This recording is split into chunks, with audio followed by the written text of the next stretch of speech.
बहाउद्दीन से मोहम्मद रशीद भट्टी की रिपोर्ट के मुताबिक डिप्टी कमिश्नर शाहिद इमरान माठ और ज़िला इंतज़ामिया की जानिब से DPO रज़ा सफ्तर कासमी के एजाज़ में मुकामी मैरिज हॉल में फेयरवेल तकरीब का अहतमाम किया गया। तकरीब में additional deputy commissioner revenue Zulfikar Ahmed, ज़िले अफसरान, पुलिस वकला और सिविल सोसाइटी की कसीर तादाद ने शिरकत की।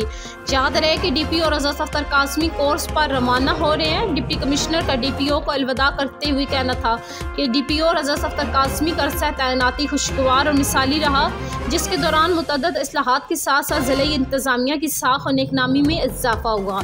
इनके तजर्बात से सीखने का मौका मिला। उन्होंने रज़ा सफ्तर कासमी के लिए नेक तमन्नाओं का इजहार किया और इनकी मज़ीद तरक्की, सेहत और उम्र दराजी की दुआ की। DPO रज़ा सफ्तर कासमी का कहना था कि मंडी बहाउद्दीन में अरसा तैनाती हमेशा यादगार रहेगा, जो कि पेशा वराना ज़िंदगी का अहम और बेहतरीन हिस्सा है। इनका कहना था कि मुख्तलिफ हुकूमती पॉलिसियों, सरकारी फ़राइज़ टास्क की बेहतरीन अंजामदेही के लिए एक टीम की हैसियत से खिदमात सर अंजाम देकर बेहतरीन नताइज हासिल किए, जिसमें पुलिस अफसरान, नौजवान समेत ज़िले अफसरान का तावन भी हासिल रहा। तकरीब के अख्ताम पर डिप्टी कमिश्नर ज़िले अफसरान ने DPO को उनकी मंडी बहाउद्दीन में खिदमात के एतराफ़ में यादगारी शील्ड और तोहफ़े से नवाजा।